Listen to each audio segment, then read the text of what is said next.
Welcome back to the new video. उम्मीद है कि आप सबकी तैयारी अच्छे से चल रही हो। आज की वीडियो में हम बात करने जा रहे हैं वो है अर्थमेटिक प्रोग्रेशन चैप्टर नंबर 5। यहाँ पे अगर इस चैप्टर की बात की जाए तो इसमें एक तो पहले ही आपके बोर्ड एग्जाम के लिए मोस्ट इंपॉर्टेंट चैप्टर है। मीन्स कि यहाँ से weightage, long type, MCQ, short type तीनों तरीके के क्वेश्चन बन जाते हैं। ठीक है, यहाँ पे 5 से 6 नंबर के आसपास ये मिल ही जाता है एग्जाम में हर साल। ठीक है, यहाँ पे अगर वेटेज तो सर 6 नंबर या 7 नंबर जितनी भी है इस चैप्टर की, मगर ये चैप्टर बहुत बड़ा है। अगर चैप्टर की बात करें तो 5.1 को अगर छोड़ा भी जाए, वो तो बेसिक है जहां से एमसीक्यू ही बनते हैं। 5.2 या 5.3 की अगर बात करें, अराउंड 20 क्वेश्चन दोनों एक्सरसाइजेस में है। ठीक है, यहाँ पे 40 क्वेश्चन है। आज की वीडियो में हम उन्हीं हमारे पास जो एपी में क्या क्या चीज़ें रिक्वायर्ड है, इम्पोर्टेंट है एग्जाम पॉइंट ऑफ व्यू से, जहाँ से क्वेश्चन बनेगा, तो उन्हीं चीज़ों को हम डिस्कस करेंगे। बाकी चीज़ों को हम डिस्कस नहीं करेंगे। मीन्स कि हम शॉर्ट में इस चैप्टर को बिल्कुल वो है ना कि शॉर्ट में पढ़ने की कोशिश करेंगे कि जो जो चीज़ें हमें ज़रूरत है एग्जाम में, उन्हीं पॉइंट्स को रिमेंबर रखेंगे, याद रखेंगे, और आपके एग्जाम में क्वेश्चन इजीली बन जाएगा। ठीक है, यहाँ पे अगर मैं बात करूं अर्थमेटिक प्रोग्रेशन, अर्थमेटिक प्रोग्रेशन क्या होता है? मीन्स कि अगर आपने डेफिनेशन ऑलरेडी पढ़ी होगी कि ये एक, इसमें जो प्रिसीडिंग, जो सक्सीडिंग टर्म होती है वो प्रिसीडिंग से कुछ ऐड करके मिल जाती है। मीन्स कि इन डेफिनिट ऑर्डर। ठीक है, डेफिनिट डिफरेंस जो होती है, कॉमन डिफरेंस उनके बीच में, उनको ऐड करके मिल जाती है हमें नेक्स्ट टर्म। ठीक है, यहाँ पे अगर मैं आपसे बात करूं कि अगर हम एपी एक है, जैसे एग्जांपल 2, 4, 6, 8, 10 सो ऑन टू चलता जाए। यहाँ पे अगर मैं ये जो पहली टर्म है एपी की, ये पहले आप मुझे बताओ क्या ये एपी है, क्या ये एपी है? उसको चेक करने का तरीका होता है कॉमन डिफरेंस। जो कॉमन डिफरेंस जो डी होता है वो हर एक जगह क्या होना चाहिए? सेम। अगर मैं यहाँ पे बात करूँ 4 - 2 क्या हो गया? 2। अगर मैं इसकी बात करूँ यहाँ पे भी कितना है? 2। यहाँ पे भी कितना है? 8 - 6 क्या है? 2। मीन्स कि इसको लास्ट वाले एलिमेंट, मीन्स कि जो सक्सीडिंग टर्म है उसको प्रीसीडिंग टर्म से जब भी माइनस करूँ तो डिफरेंस क्या आना चाहिए? सेम। तो वो भी सेम है। तो यहाँ पे हर एक जगह जो डिफरेंस आ रहा है हर एक एलिमेंट में वो 2 है। तो ये क्या है? एक एपी फॉर्म हो रहा है। ठीक है, यहाँ पे ठीक। इसके बाद जब डिफरेंस, कॉमन डिफरेंस जो डी होगा, अगर हर जगह सेम है तो वो एपी कंसिडर किया जाता है। अगर यहाँ पे पहली जो मैंने ये बोला, इसको बोला जाता है ए या A1, और क्या है? A1। ठीक है, पहली टर्म इसको क्या बोलते हैं? First term of AP. क्या बोलते हैं? First term of an AP. ठीक है, इसको किससे डिनोट किया जाता है? ये सर सेकंड टर्म होती है, इसको डिनोट किया जाता है A2 से। और वैसे ये A3, ये A4, ये A5 सो ऑन चलता ही जाता है। ठीक है, अप टू इनफाइनाइट, कोई लास्ट टर्म भी होगी। ठीक है, यहां पे अब अगर मैं आपसे एक चीज बोलूं क्या, कि मुझे बताओ यहाँ पे जो डिफरेंस है, कॉमन डिफरेंस, वो कितना है? वो सर 2 है। कॉमन डिफरेंस क्या है? 2। अगर मैं यहाँ पे आपसे एक फॉर्मूला डिस्कस करूं जो आपने पढ़ी होगी, nth टर्म फॉर्मूला, वो किसके बराबर होते हैं? वो होती है A+n-1 इंटू डी, इसके बराबर होती है। ये जो n क्या यहाँ पे रिप्रेजेंट है कि कौन सी टर्म है निकालनी है। अगर आप n की वैल्यू 1 रखोगे, n की वैल्यू 1, तो ये a क्या बन जाएगा? A1 पहली टर्म बन जाएगी। n की वैल्यू क्या रखें? 1।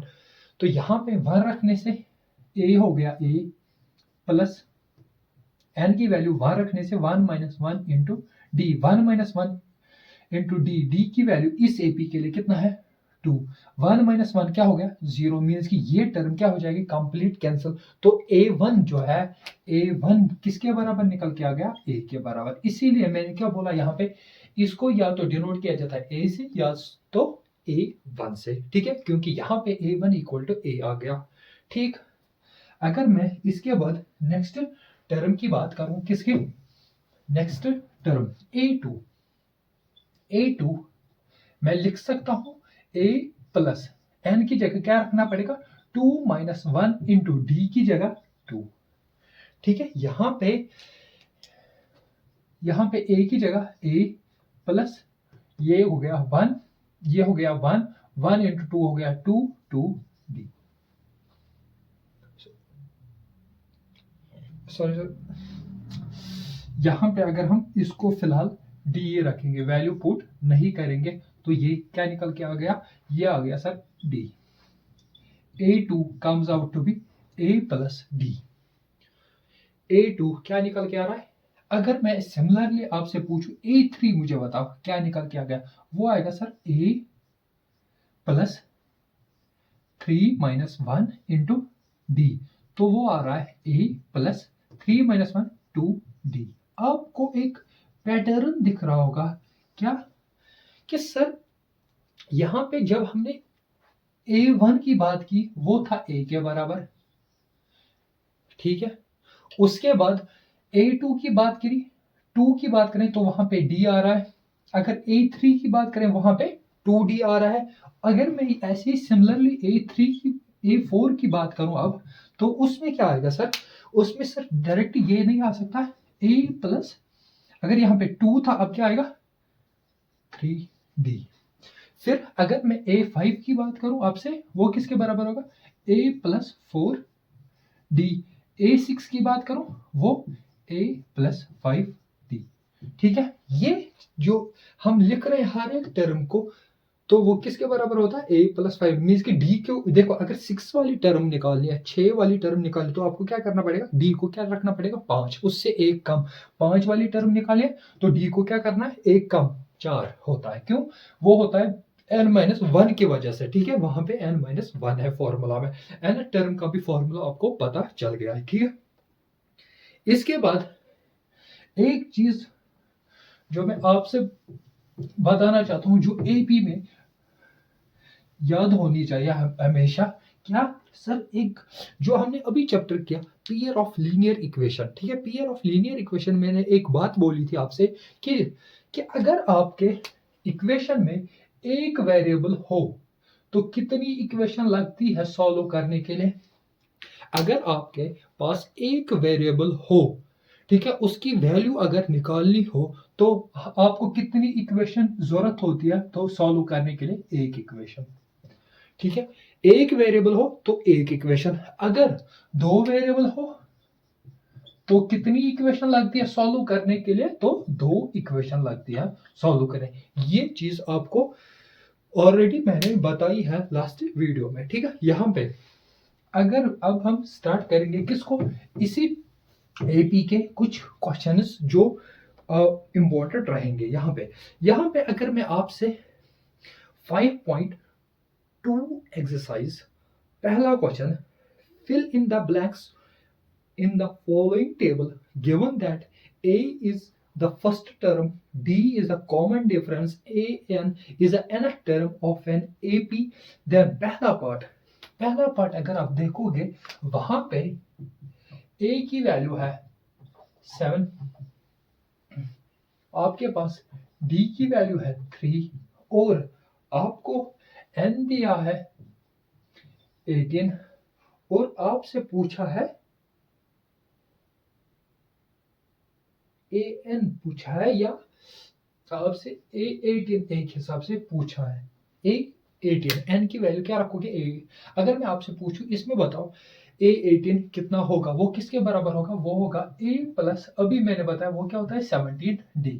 A की वैल्यू 7 प्लस 17 इंटू 3, तो वो आ गया 7 प्लस 3 7 21, 2 3 5 51।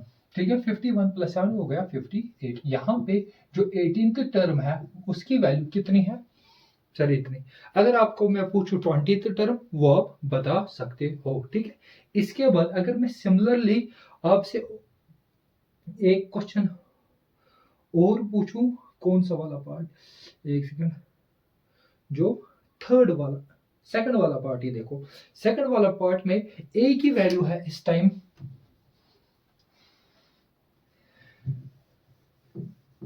सेकंड जो पार्ट है इसी क्वेश्चन का, ए की वैल्यू है -18,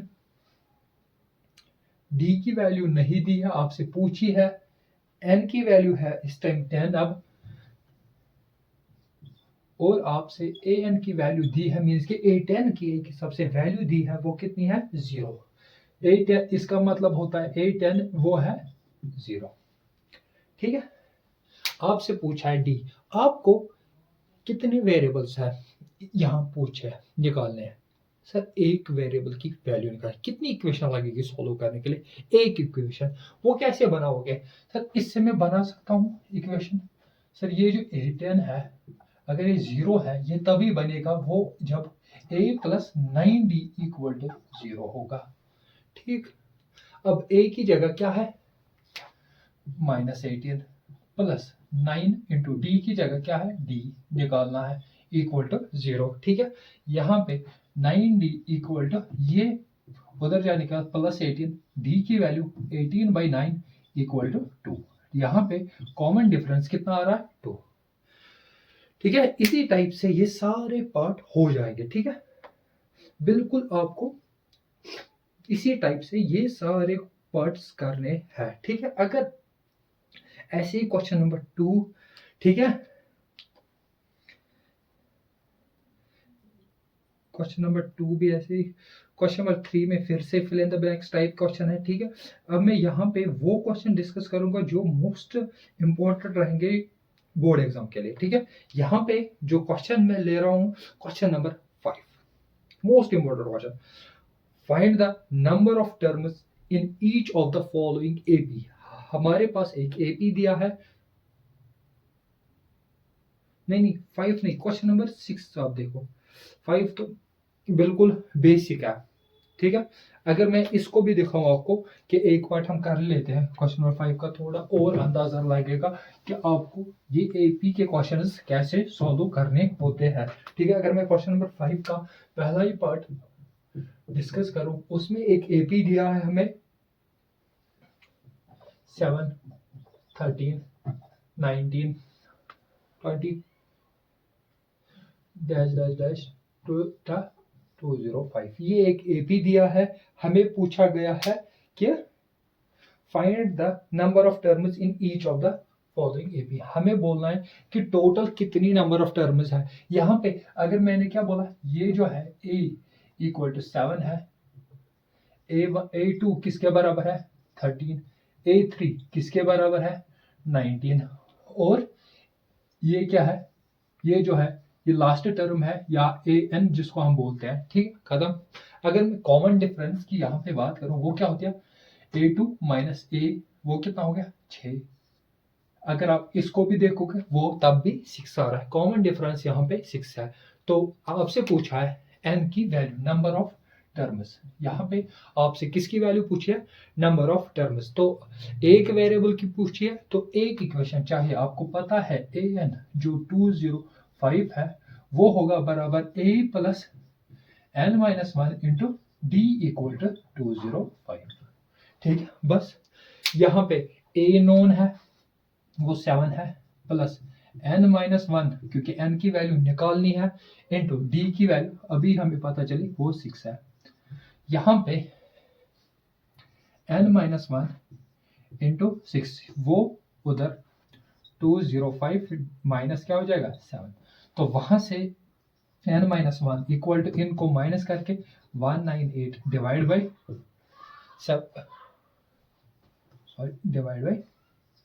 6। ठीक है, यहाँ पे इसके बाद यहाँ पे कैंसिलेशन 6 1 आर 6 3 आर 18, 1 बच गया 18 और 33 आ गया। n की वैल्यू आ रही है 33 और ये उधर जाने का +1, n की वैल्यू आ गई 34। यहाँ पे नंबर ऑफ टर्म्स कितनी है इस एपी में, वो है सर 34 टर्म्स है इस एपी में। हमें क्या निकाले, n की वैल्यू वो कितनी है 34। अगर मैं अब नेक्स्ट क्वेश्चन की बात करूं, क्वेश्चन नंबर 6 की, check whether -150 is a term of AP 11, 8, 5 2 dash dash dash, ठीक है। यहाँ पे अब मैं नेक्स्ट क्वेश्चन की बात करता हूँ।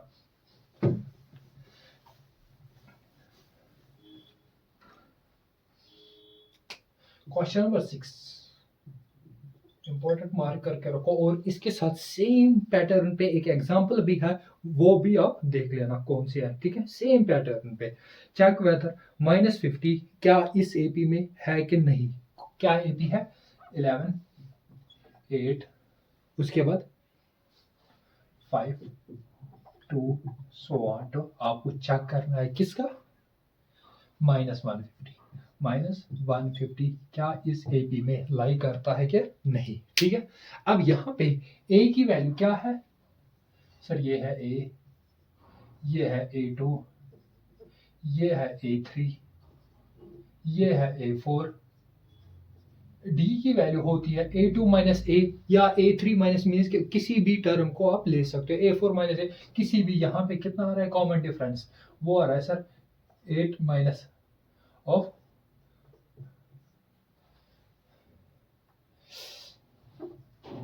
8 माइनस 11 इक्वल टू -3। यहाँ पे डी की वैल्यू कितनी आ रही है? -3।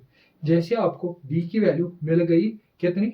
-3, तो हम क्या करेंगे? इससे आगे प्रोसीड। अब हम क्या करेंगे? हमें चेक करना है क्या ये इस एपी में है कि नहीं। अगर हम एज्यूम करेंगे कि लेट ये nth टर्म है एपी की, कौन सी? -150। हमने बोला कि ये कौन सी टर्म है? nth term. अब हम देखेंगे कि ये nth टर्म है, तो हम बोलेंगे, हम अभी की तरफ क्या, किसकी वैल्यू निकालेंगे? n की। क्या निकालेंगे? n की, कि ये कौन सी अब टर्म है। हमने बोला ये nth टर्म है, तो हम निकालेंगे n की वैल्यू निकालने की कोशिश करेंगे। वो होगा सर बराबर n a plus n minus 1 into D equal to 150, ठीक। उसके बाद a की जगह क्या रखना है?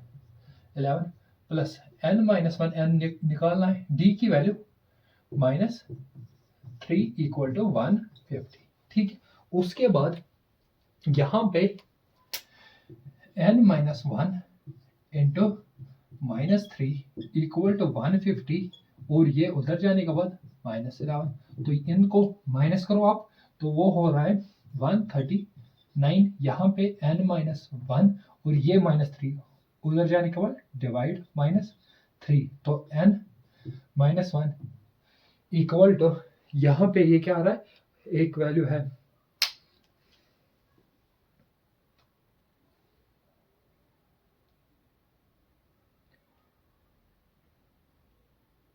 अच्छा सॉरी एक सेकंड, यहाँ पे ये क्या था? माइनस, यहाँ पे ये माइनस है, यहाँ पे ये माइनस है, माइनस माइनस हो गया प्लस, तो ये कितना हो रहा है?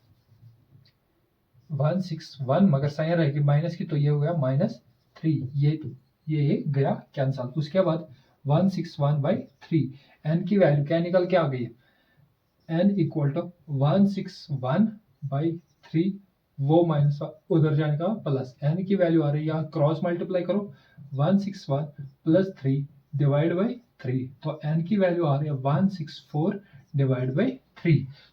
क्या अगर आप इसको डिवाइड अब करने बैठो, n equal to 164 divide by 3, वो अराउंड, वो क्या हो जाएगा? वो क्योंकि ये इवन है, ये ऑड है, वो डिवाइड नहीं होगा, क्योंकि यहाँ पे कुछ डेसिमल आ जाएगा, मीन्स के पॉइंट आ जाएंगे, ठीक है। जैसे ही डेसिमल आ जाएंगे, ठीक है। मैंने जब स्टार्ट किया था कि एपी में जब हम रिप्रेजेंट करते हैं, या तो हम फर्स्ट टर्म बोलते हैं, second term, third term, fourth term, ऐसे बोलते हैं, न कि हम बोलेंगे 2.5 टर्म कौन सी है, मीन्स के आधी टर्म, उसका कोई मतलब नहीं होता है एपी में। यहाँ पे जैसे आपको पॉइंट मिल गया, यहाँ पे क्या मिलेगा आपको? पॉइंट। क्या मिलेगा?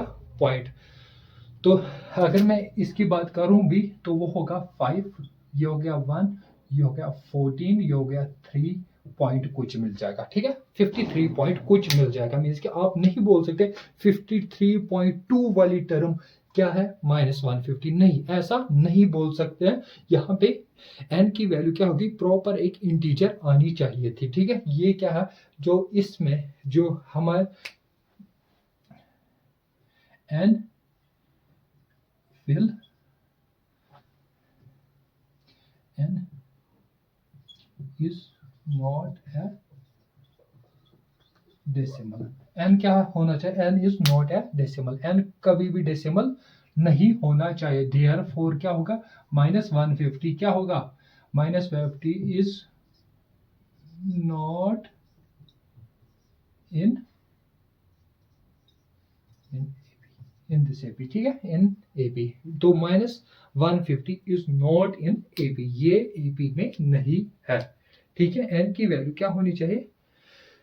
इंटीजर, ना कि डेसिमल। ठीक है, उसके बाद नेक्स्ट क्वेश्चन की बात करें। Find the 31st term of an AP whose 11th term is 38 and 16th term is 73.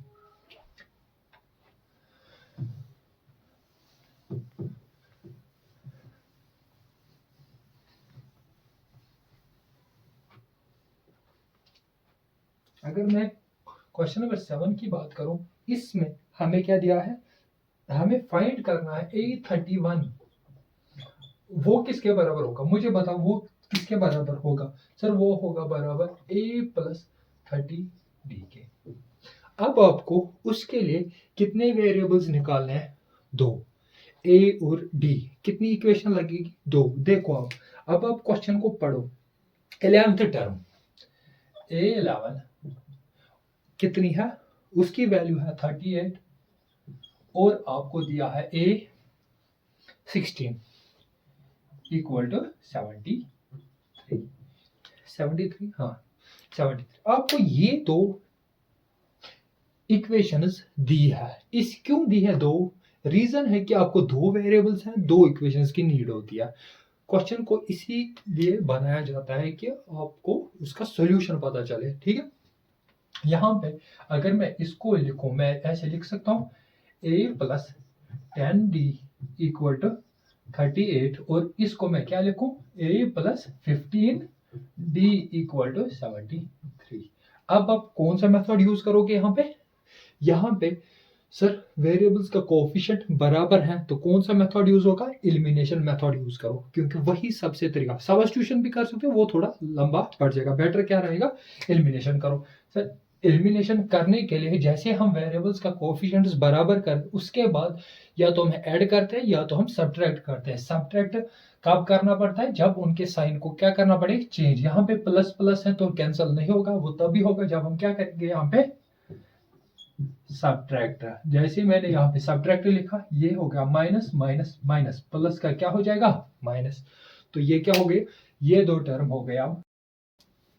जैसे मैंने यहाँ पे सब्ट्रैक्ट किया, हो गया कैंसिल। तो अब यहाँ पे -15 और 10 में से माइनस करेंगे तो वह बचेगा -5D। साइन रहेगी, बढ़ेगी तो -5D। इन दोनों को माइनस करने से कितना बचेगा? 73 में से जब माइनस करेंगे 38 तो बचेगा कितना? 30। तो डी की वैल्यू आ गई और मगर साइन रहेगी माइनस की, तो -35 डिवाइड बाई -5, तो ये गया। तो डी की वैल्यू आ रही है 7। जैसे आपके पास डी की वैल्यू आ गई 7 तो आप क्या करोगे? Put value of D in equation, किस में? फर्स्ट या सेकंड, दोनों में से एक में। ठीक है, अब यहाँ पे आपके पास अगर अब मैंने लिखा है फर्स्ट इक्वेशन तो A+10 डी की जगह क्या रखना पड़ेगा? 7 इक्वल टू 38। तो यहाँ पे A की value comes out to be 38 और इन दोनों को मल्टीप्लाई करें 70 प्लस उधर जाने के बाद -70। तो यहाँ पे माइनस करने के बाद तो व्हाट इज 32, मगर साइन रह के बढ़ेगी तो -32 कम्स आउट टू बी ए किसके बराबर आ गया? -32। डी की वैल्यू 7, तो आप A31 इजीली निकाल सकते हो। वो किसके बराबर है? A+30D। ए किसके बराबर है? -32 प्लस 30 इंटू 7। ठीक है, अब इसको सॉल्व करो। ठीक है, -32 प्लस, ठीक है, 7 0 21। अब इन दोनों को माइनस करेंगे आप तो वो कितना आ रहा है? वो आ रहा है 178। साइन रहेगी, बढ़ेगी प्लस की, तो ये क्या वैल्यू आ गई? A31 की वैल्यू 178 निकल के आ गई। ठीक है, इसके बाद अगर नेक्स्ट क्वेश्चन की बात करें, क्वेश्चन नंबर 8 की, इन an AP consists of 50 terms of which third term is 12 and last term is 106. Find the 29th term. ठीक है, बिल्कुल सेम है एज इट इज क्वेश्चन जो हमने अभी किया क्वेश्चन नंबर 7 की तरह। आपसे पूछा गया है 29 A29 पूछा गया है, वो होगा बराबर A प्लस 28D। दो वेरिएबल है, दो इक्वेशंस की नीड पड़ेगी तो सॉल्व करने के लिए। ठीक है, यहाँ पे पहला जो स्टेटमेंट दिया है an A P consist of a 50 term, N की वैल्यू 50 है, ठीक, for which of which third term, जो थर्ड टर्म है A3 वो बराबर है, वो है सर 12 बराबर 12। उसके बाद नेक्स्ट बात करें ए लास्ट टर्म है आपके पास 106। मुझे बताओ ये अगर लास्ट टर्म है मगर आपके एपी में टोटल 50 टर्म है, तो ये A50 हो गया, इनडायरेक्टली वही लिखा है एक हिसाब से, क्योंकि टोटल एपी में 50 टर्म्स है, लास्ट टर्म बोल रहा है 106, तो A50 कितना हो गया 106। सर ये समझ आया। इसके बाद इक्वेशन कैसे लिखे अभी की तरह, ये क्या होगा A plus 2D equal to 12, इसको मैं क्या लिखूं A plus 49D equal to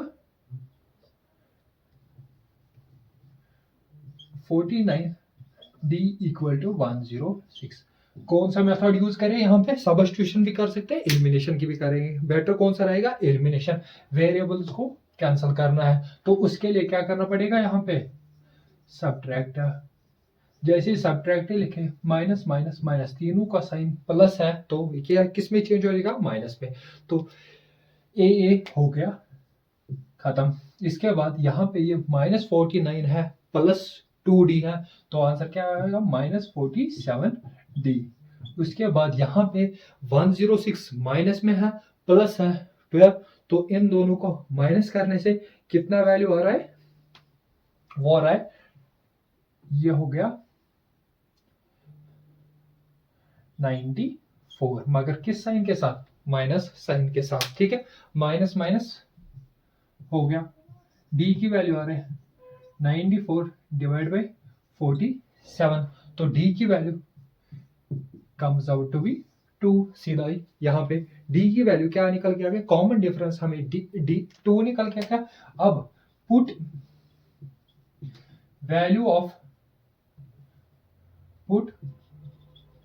value of D in equation किस में, फर्स्ट या सेकंड में पुट कर सकते हैं। फर्स्ट कौन सी होगी, ये, सेकंड ये। ठीक है, यहाँ पे फर्स्ट या सेकंड में पुट करने से वैल्यू ऑफ ए निकल जाएगा। ए की वैल्यू कैसे निकले, ए प्लस 2, डी की जगह 2 इक्वल टू 12, ए की वैल्यू 12 और 2 to 4 -4, तो ए की वैल्यू आ रही है 8 निकल के। जैसे ए की वैल्यू 8 आई, डी की वैल्यू 2 आई, तो आप क्या निकालोगे इजीली, A29 आएगा। ए की जगह 8 प्लस 2 28 इंटू डी की जगह 2। ठीक है, ठीक है। उसके बाद ये 8 प्लस 2 8 6 और 56, तो 56 प्लस 8 हो गया 64। क्या निकल के आ रहा है, 64 योर आंसर। ठीक है, यहाँ पे इस क्वेश्चन का जो आंसर निकल के आ रहा है वो कितना है, 64 यहाँ पे। नेक्स्ट क्वेश्चन की अगर हम बात करें वो है क्वेश्चन नंबर 8 को रहने दो। उसके बाद क्वेश्चन नंबर 8 हमने किया, क्वेश्चन नंबर 9 को रहने दो। क्वेश्चन नंबर 10, क्वेश्चन नंबर 10 को देखो, मोस्ट इंपोर्टेंट क्वेश्चन। ठीक, the 17th term of an AP exceeds its 10th term by 7। ठीक है, find the common difference. Word problem है, ठीक है, क्वेश्चन को इक्वेशन फॉर्म में कन्वर्ट करो तो फिर सॉल्व करो। ठीक है, यहाँ पे क्वेश्चन नंबर 10 की अगर बात करें, सर हमसे पूछा है ये फाइंड द कॉमन डिफरेंस, हमसे पूछ रहा है डी की वैल्यू निकालनी है। ठीक है, अगर आप क्वेश्चन को पढ़ोगे, the 17th term of an AP, जो 17th टर्म है एपी की, वो बराबर है 17th term of an AP exceeds its 10th term by 7, वो 10th टर्म से 7 ज्यादा है। वो क्या है? 17th term of an AP exceeds the 10th term by 7। ठीक है, वही स्टेटमेंट दी है वो मैंने लिखी। यहां पे इसको मैं क्या लिख सकता हूं? a प्लस 16d, इसको a प्लस 9d प्लस 7। ठीक, उसके बाद यहां पे अगर मैं इसको a प्लस 16d लिखूं, ये a माइनस a, ये माइनस 9d इक्वल टू 7, ये a प्लस माइनस कैंसल, यहाँ पे 16 में से 16d है, यहाँ पे 16d में से 9d काटेंगे तो कितना बचेगा? वो बचेगा 7d इक्वल टू 7। d की वैल्यू आ रही है 7 डिवाइड बाई 7, तो d की वैल्यू है 1। d की वैल्यू कितनी है? 1। इस क्वेश्चन को ऐसे सॉल्व करना है। ठीक है, नेक्स्ट क्वेश्चन की अगर हम बात करें, नेक्स्ट क्वेश्चन जो रहेगा इंपॉर्टेंट वो है क्वेश्चन नंबर 13। क्वेश्चन नंबर 13 को देखो, हाउ मेनी 3 डिजिट नंबर्स और डिविजिबल बाय 7। 7 से जो 3 डिजिट नंबर डिविजिबल होता है उनका वो निकालने हैं कि कितने वो नंबर है। ठीक है, कितने वो नंबर है।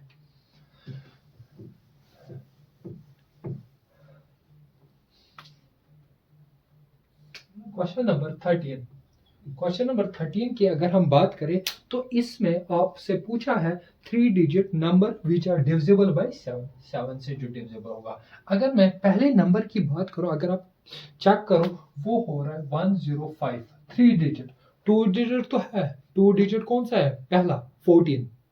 ठीक है, जो 7 से डिवाइड, फिर 21, फिर 28, ऐसे। ठीक है, मगर ये 3 डिजिट नंबर की बात करें, पहला 3 डिजिट कौन सा है? 105। ठीक है, उसके बाद नेक्स्ट कौन सा होगा? इसका 7 इंक्रीज करके 11, ऐसे ही कौन सा होगा? 1119। फिर उसके बाद ऐसे ये चलता जाएगा। जो लास्ट 3 डिजिट होगा वो कौन सा है? 994। क्या है? लास्ट 3 डिजिट नंबर जो डिवाइड हो रहा है किससे? 7 से, वो क्या है? 994। ये हो गया हमारा एपी बन गया। ठीक है, ये क्या है? ये है पहली टर्म, ये है A2, ये है A3, ये है AN। ठीक है, क्योंकि यहाँ पे हम n की वैल्यू नहीं बोल सकते वो कौन सी है, ये 50 है, 49 है, वही हमें निकालना है।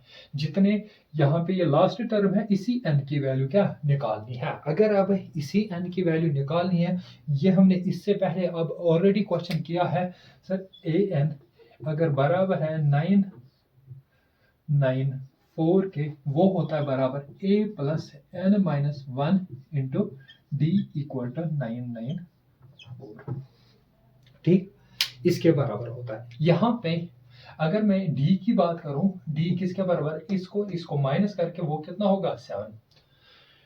ठीक, यहाँ पे a की जगह 105 पहली टर्म, n की जगह वही निकालना है n माइनस 1, d की जगह 7 इक्वल टू 994। उसके बाद n minus 1 into 7 equal to 994 minus 10।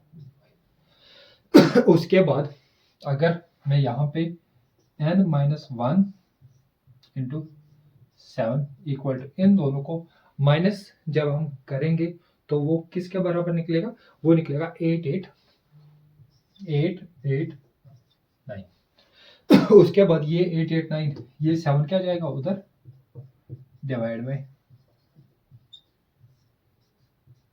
ठीक, यहाँ पे जब आप इसको अब डिवाइड करोगे वो कितना आएगा? 127। कितना आ रहा है? 127 इसको डिवाइड करने से 127, n की वैल्यू आ गई 127, वो -1 उधर प्लस, तो वो 128। तो कौन सी कितनी टर्म्स ऐसी है 3 डिजिट नंबर्स जो डिवाइड होती है 7 से, वो है 128 टर्म। कितनी है? 128 टर्म्स ऐसी है जो किससे डिवाइड होती है? 7 से। उसके बाद नेक्स्ट क्वेश्चन की बात करें, question number 14, how many multiples of 4 lie between 10 and 250।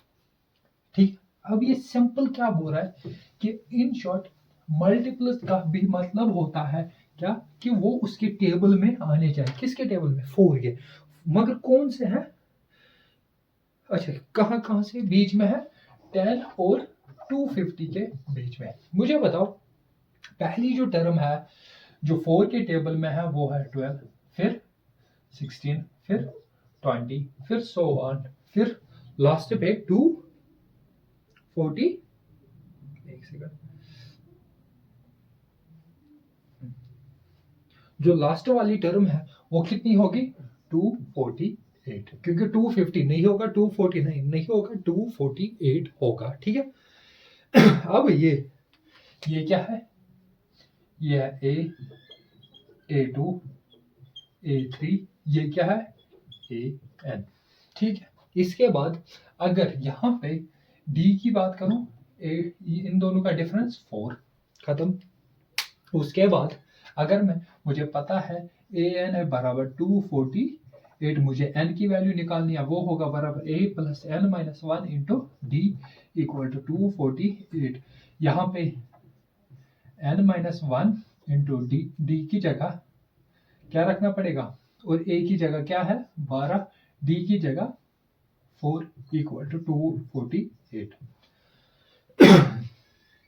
Next step की बात करें, N minus 1 into 4 equal to 248, उधर माइनस, तो वो हो गया, इसको माइनस करने से 236, ये 4 डिवाइड। उसके बाद इसको डिवाइड करो आप, तो वो होगा 4 1 आर, 4 5 आर, 20 36 बच गया 4 9 59। यस 59, 59 निकल के आ रहा है। ठीक है। n इक्वल टू 59, वो -1 उधर जाने के बाद +1, तो वो हो गया 50 60 टर्म्स। कितनी टर्म्स ऐसी है जो किसके मल्टीपल में आती है? किसके मल्टीपल में? 4 के। किस और किसके बीच में? 10 और 250 के बीच में। कितने ऐसी टर्म्स है जो 4 के मल्टीपल है? वो है 60। ठीक है। अगर हम इस एक्सरसाइज में और कोई इंपॉर्टेंट क्वेश्चन की बात करें तो वो है क्वेश्चन नंबर, एक सेकंड, ये हो गया, फिर उसके बाद साउंड वाली। ठीक है। यहाँ पे एक लास्ट क्वेश्चन हम करेंगे, वो है क्वेश्चन नंबर 16। क्वेश्चन नंबर 16 कि जो इंपॉर्टेंट रहेगा इस एक्सरसाइज के में। ठीक है।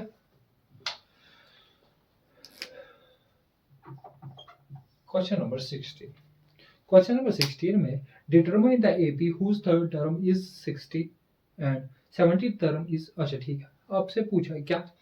देखो, ए थर्ड दिया है आपको, third term of an AP is 16, खत्म। उसके बाद आपसे जो 77th टर्म है, जो 7वीं टर्म है, वो एक्सीड कर रही है 5th टर्म को बाय किससे?